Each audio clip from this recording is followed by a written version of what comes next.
Let me ask you a question. Would you prefer to burn the fat from the butter in that coffee, or would you prefer to burn the fat on your ass? Never has anyone not said ass fat. It's always ass fat.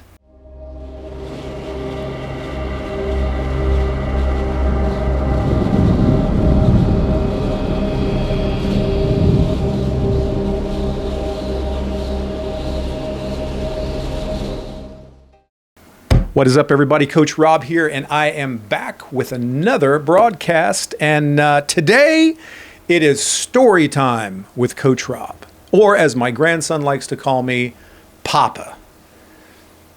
So maybe Papa Rob. It's got a nice ring to it, right?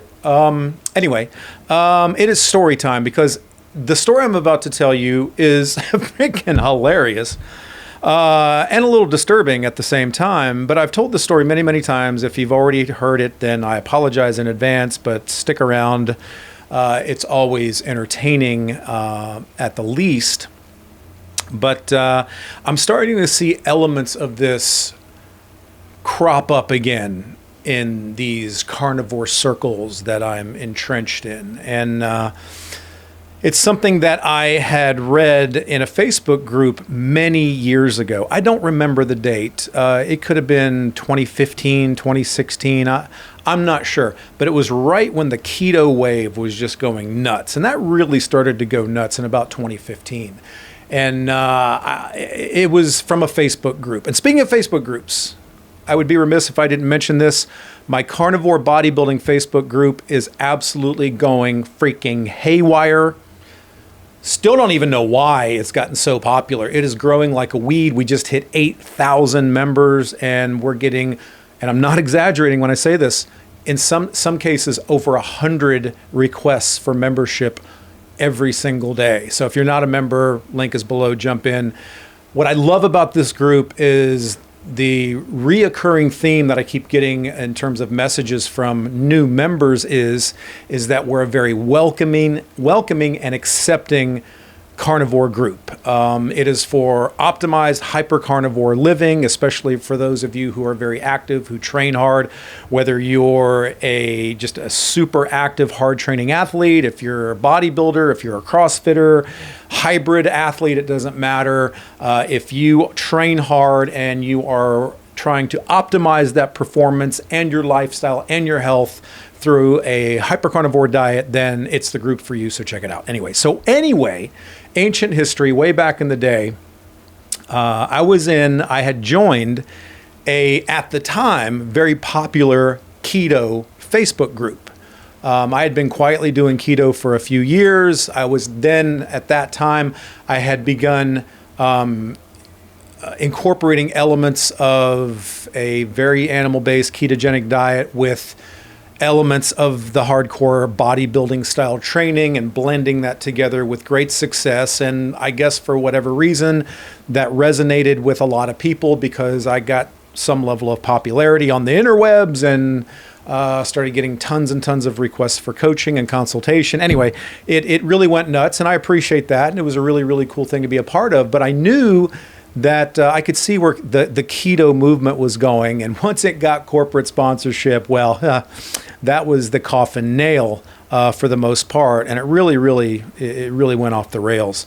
But anyway, way back in the day, I was in one of these crazy Facebook groups. And this Facebook group was run by this one guy, the owner of the group, the only admin of the group at that time, and it had over 100,000 members of this Facebook group. That's a lot of people in a Facebook group. So I kind of joined, and I would kind of go in there and troll around a little bit because, what they say, keep your friends close, but your enemies closer. And this one was getting very, very culty, very dogmatic. And so it was entertaining, but it was also quite disturbing, and it was an interesting social experiment to be a part of this group. But anyway, there was one particular post in general that I want to highlight that I had mentioned in a previous podcast, and I've told this story before, so if you've already heard it, pardon. But I was in this group one evening, and woman had made a post in this group asking a question. The question was roughly this. She said, "Okay, guys, can I get a little help here?" The post began. And she said, "So getting my 20% protein in has not been a problem," which it wouldn't be. But I'm having a hard time reaching my fat goal. In other words, her 80% macros from whatever the prescription was that she felt she should be consuming on a daily basis. She said she was having trouble consuming that much fat. And then she asked, does anybody have any suggestions, as a typical Facebook, question post often goes. Well, after a couple suggestions by other members, the owner of the group, this coach, who was profiting very much from this group by selling cookie cutter bullshit programs, I just need to throw that in there, he chimed in. So the Grand Poobah himself jumped in and decided to show a little bit of grace on this poor woman and jump in and answer the question himself. And he said, "I understand your frustration. Sometimes, even for me," he said, "it is hard for me to reach my fat goal. And when I am often struggling to reach said fat goal, I try this." So he suggested to this poor woman that the next time this happens, whether it be 10 o'clock at night or right before bed or whatever the case may be, if she had not gotten her fat goal, that she should go to the refrigerator, grab a stick of butter, and just stand at the kitchen sink and eat the stick of butter.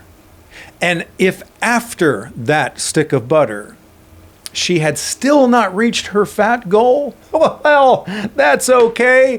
Have another.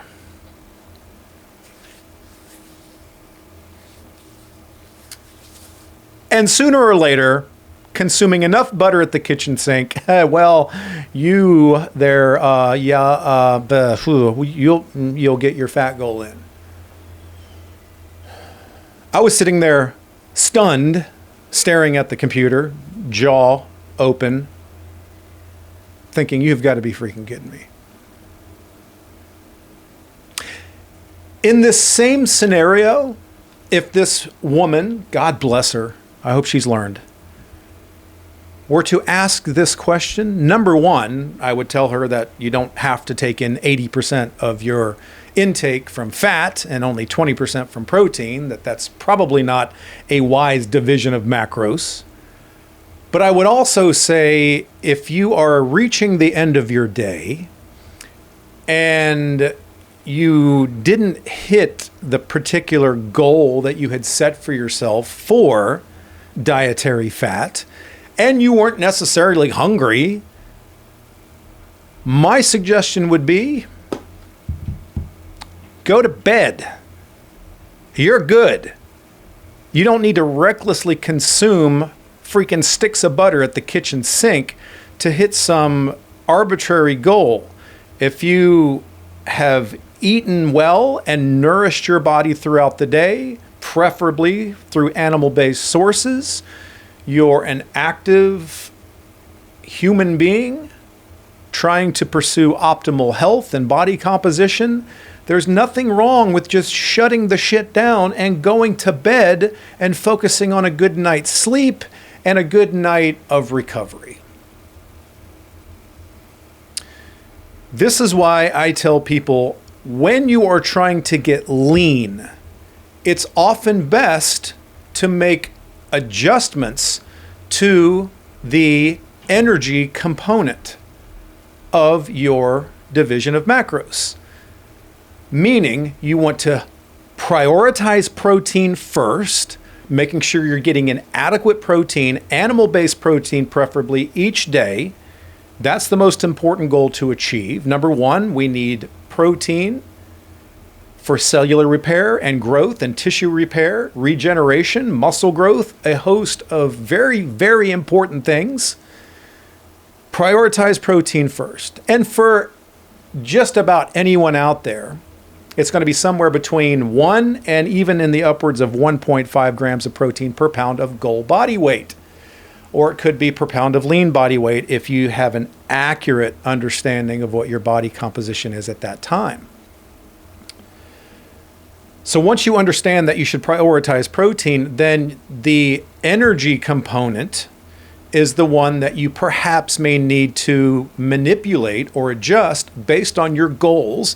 Those goals being if it's a body composition thing, if it's an aesthetic goal, if it's a performance goal. In other words, you're trying to reach a lower level of body fat, which is never a bad thing. So you can be a lean, mean, hyper-functioning, super healthy, badass machine prepared to handle anything that may cross your path. Then again, adjusting the energy component is what you should strive to do. So if I or one of my clients are trying to lean out, perhaps we might titrate down the fat component slightly until we find that sweet spot with that division of protein and fat and perhaps even a small amount of carbs around high output training. We find that right combination that has you consistently moving through stored body fat, taking you toward your goal of having the desired body composition that you've dreamed of, that you want. You want to be happy with your reflection, like the way you feel, like the way you look, like the way you perform. And you do that by getting rid of unnecessary body fat and finding that nice ratio of lean weight to body fat that makes you freaking happy. So in order to do that, you will often titrate down the energy component. The energy components in human nutrition are fat and carbs. If you're watching this, then you're probably living some version of a carnivore lifestyle or a hyper-carnivore or obligate carnivore lifestyle. So I would have to imagine that your overriding priority is animal-based foods with a very low priority going towards carbohydrate, if any at all, which is fine. We're all different. Watch the Carnivore is Religion video that I just released prior to this one. I explain all of that. So again, you want to prioritize protein first, and fat intake should be according to whatever your goals are, what your output is, what your performance needs are, what your health needs are, a variety of things. So generally, people will be somewhere in the neighborhood of 30 to 40% of their intake from healthy animal-based protein, and somewhere in the realm of maybe 60% of animal-based healthy fats coming in, with a small amount perhaps allocated to carbohydrate. And the best time to allocate those carbs is around training efforts, high intensity output training. So let's say you incorporate that particular division of macros, and everybody's different. That's why it's good sometimes to work with a coach. I do consultations and we can walk through this specifically for you and sort of create a blueprint for you. So if you're interested in that, go to the website, robgoodwin.com. But so wherever we land on your protein to fat allocation in terms of what you're consuming each day roughly, then we monitor that over the course of maybe 4 to 6 weeks, and we monitor the progress. If you're leaning out, you're burning fat, you're maybe recomping some muscle, you're feeling strong, your performance is good, you're sleeping well, you're awaking refreshed, you have steady energy levels throughout the day, you're crushing your workouts, you have an overall positive sense of mental acuity, everything is kind of rocking and rolling, then you know you're on the right path. And then if things were to start to stall or slow, then perhaps another small adjustment might need to be made in the energy component. Rarely is there an adjustment needing to be made in the protein unless you're just not getting enough. And then we need to bump those numbers up if you're consuming rookie numbers of protein. So again, moral of the story: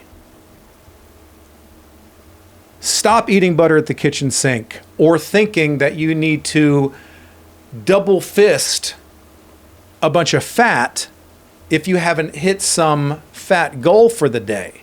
Now try to consistently consume the right ratio of macronutrients according to your goals and output, and then slowly turn the knobs and adjust those macros accordingly as you go.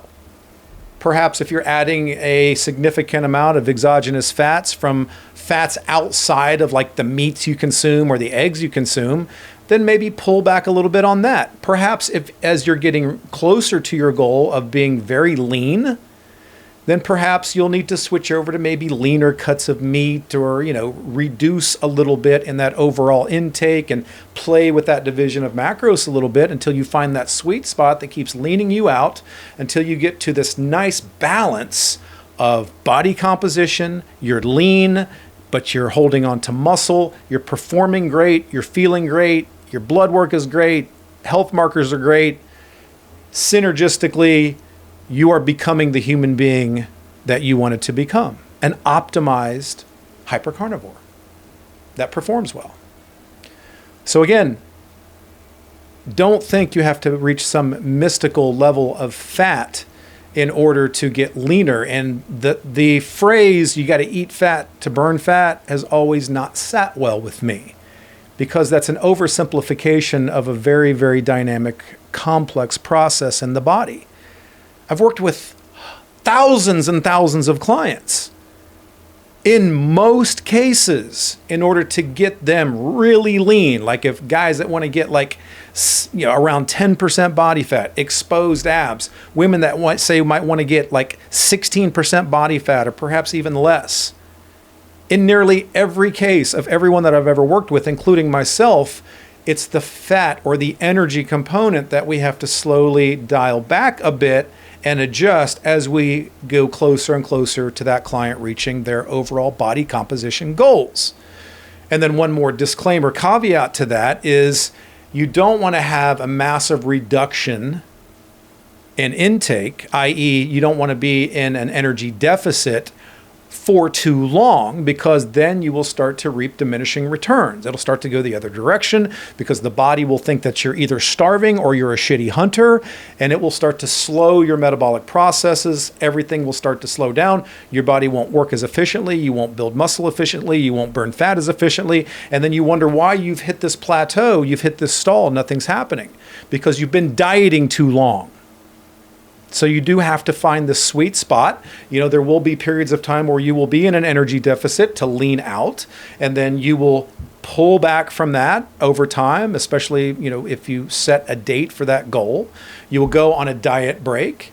You will reverse diet out of that deficit, work your way back meticulously up to maintenance intake. And then if your goal is to then really focus on some serious hormonal output and maybe building some muscle for a time, then we periodize the time throughout your year to maybe you might go into a slight energy surplus and go into more of a gain phase. Gain phases are great, provided you're not too far over and you start putting on excess body fat in amounts that nobody would want, i.e. a dirty bulk, which is stupid. So again, I like the idea of cycling through the year. You might have a period of gaining with this wonderful time of hormonal output, overnourishing the body, maybe building or recomping some lean muscle mass. Then you might bring that down closer to maintenance intake, and then perhaps schedule a time, maybe 8 to 12 weeks, of where you go into a slight energy deficit, where then you will start to lean out and get rid of excess or unwanted body fat to achieve that very lean physique that you will be stoked about standing on any beach in America or out at the lake this summer with family, friends, and loved ones. So that's the way that works. So I am seeing more and more people mentioning in some of these social media groups about hitting fat goals and hitting fat macros and how important you have to consume all this fat. Fat is a beautiful macronutrient and very, very essential. Again, for a good part of the year, fat represents maybe 50% of my intake, sometimes even a little more, but it's all coming from clean, healthy, animal-based sources. And then as I want to lean out, I will dial back that fat component as I start to free up stored body fat. For many, if you're constantly taking in copious amounts of exogenous fat from foods, then the body doesn't really feel the need to free up and eliminate its stored body fat.